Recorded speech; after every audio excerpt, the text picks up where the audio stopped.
Hello dear students, YouTube channel में आपका स्वागत है। मैं सौरभ शर्मा के साथ रोहित कटियार।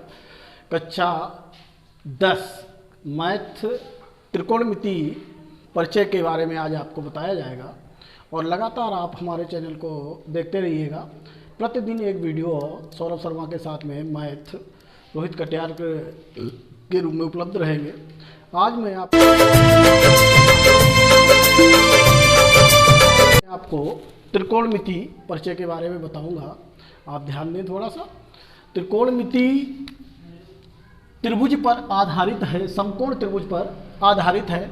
और समकोण त्रिभुज जैसा कि आप जानते हैं एक ऐसा त्रिभुज जिसका एक कोण 90 अंश होता है समकोण त्रिभुज कहलाता है।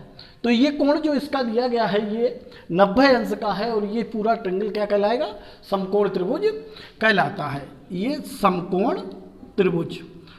अब समकोण त्रिभुज में 3 भुजाएं हैं। 3 भुजाओं के आधार पर इन भुजाओं के नाम दिए गए। अब 90 अंश के सामने की अगर कोई भुजा है, सामने की भुजा, उसे आप काण कह देंगे। क्या कहेंगे? काण। 90 अंश के सामने की भुजा को काण। तो इस रेशियो से ये भुजा जो है आपकी क्या हुई जाके? काण। अब दिए गए कोण के सामने की भुजा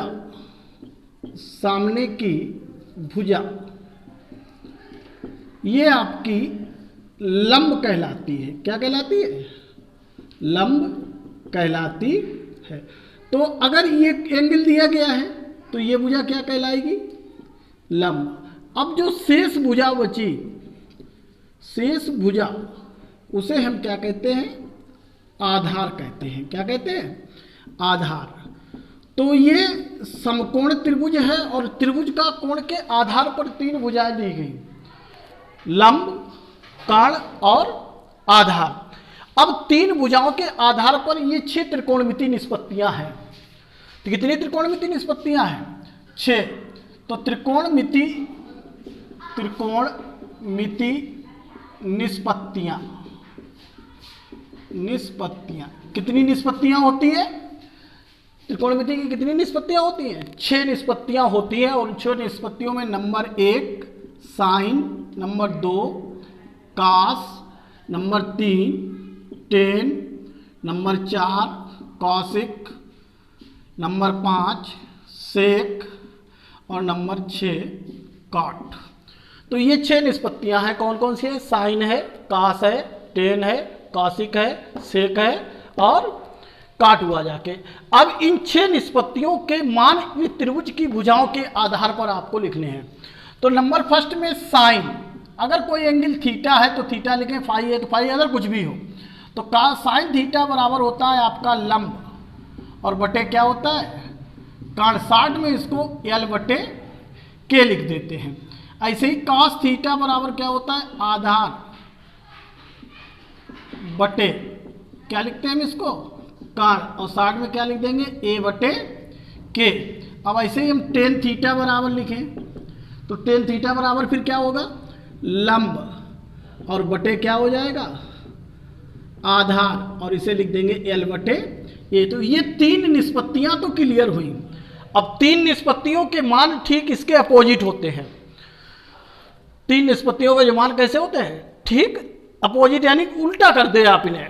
जैसे अब कासिक का नंबर आया तो कासिक थीटा इक्वल टू जो इसका साइन का है उसका उल्टा करें काण बटे क्या हो जाएगा? लंब, यानी कि के अपान क्या कह दोगे? और अगर कास का उल्टा करें तो क्या पढ़ा जाएगा? Sec theta. और सेक थीटा का मान इसका कास का उल्टा करो बेटा तो ये हो जाएगा काण बटे क्या हो जाएगा? इसको आधार। और इसे 60 में क्या लिख देंगे? के अपान ए। ऐसे टेन का उल्टा होता है कॉट। और कॉट थीटा बराबर क्या हो जाएगा?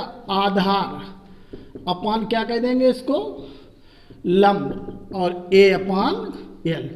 तो ये आपको 6 त्रिकोणमिति निष्पत्तियां बताएगी। त्रिकोणमिति किस पर आधारित है? समकोण त्रिभुज पर आधारित है। और समकोण त्रिभुज में 3 भुजाएं होती हैं। उन 3 भुजाओं के नाम आपसे बताए गए 90 अंश के सामने की भुजा कर्ण थी, दिए गए कोई एंगल के सामने की भुजा लंब है, और शेष जो भुजा बच जाती है उस भुजा का क्या कहते हैं, आधार कहते हैं। और त्रिकोणमिति की जो निष्पत्तियां थी वो 6 थी, साइन, कास, टेन, कासिक, सेक और काट। भुजाओं के आधार पर इन निष्पत्तियों के जो मान थे, जैसे साइन थीटा था तो साइन थीटा लंब बटे कर्ण होता है, कास थीटा आधार बटे कर्ण होता है, टेन थीटा लंब बटे आधार होता है। ठीक 3 इसके रिवर्स होते हैं, कासिक थीटा यानी कि कर्ण बटे लंब हो जाएगा, सेक थीटा कर्ण बटे आधार हो जाएगा, काट थीटा क्या हो जाएगा, आधार बटे लंब। ये त्रिकोणमिति की जो त्रिकोण समकोण त्रिभुज था, त्रिकोणमिति निष्पत्तियां थी, भुजाओं के आधार पर निष्पत्तियों के जो मान थे वो आपको दिए गए। अब थोड़ा सा शॉर्ट फॉर्म में इसको हम अगर देखें तो जरा सा याद रखने की बात है, यहाँ पे ये लाल और बटे क्या कह देते हैं हम लोग, कक्का, लाल बटे। अब इससे एल का मतलब है आपके पास लंब, के का मतलब है आपके पास कर्ण, और ए का मतलब है आपके पास आधार। ऊपर साइन, कॉस और टेन, नीचे साइन का उल्टा भी हमने क्या बताया था, कॉसिक, कास का उल्टा सेक और टेन का उल्टा काट होता है। अब साइन का मान ऐसे दिखेंगे, कास का ऐसे देखेंगे, टेन का ऐसे देखेंगे। तो साइन थीटा इक्वल टू लंब बटे कर्ण, कास थीटा आधार बटे कर्ण, टेन थीटा लंब बटे आधार। अब कासिक थीटा कर्ण बटे लंब, उल्टा इधर से, सेक थीटा कर्ण बटे आधार और काट थीटा आधार बटे लंब होता है। तो ये आप चाहे तो ये इससे याद कर सकते हैं, इसको याद रख सकते हैं यहाँ से, और पूरा आपको फंक्शन पता चल जाएगा। 6 की 6 त्रिकोणमिति निष्पत्तियों के मान जो है वो आपके यहाँ से क्लियर होते हैं, तो इसे आप नोट कर लेंगे। इसके बाद कुछ त्रिकोणमिति सूत्र दिए गए हैं, इन निष्पत्तियों के मान अगले वीडियो में आपको उन मानों के बारे में क्लियर कराएंगे। ठीक, धन्यवाद।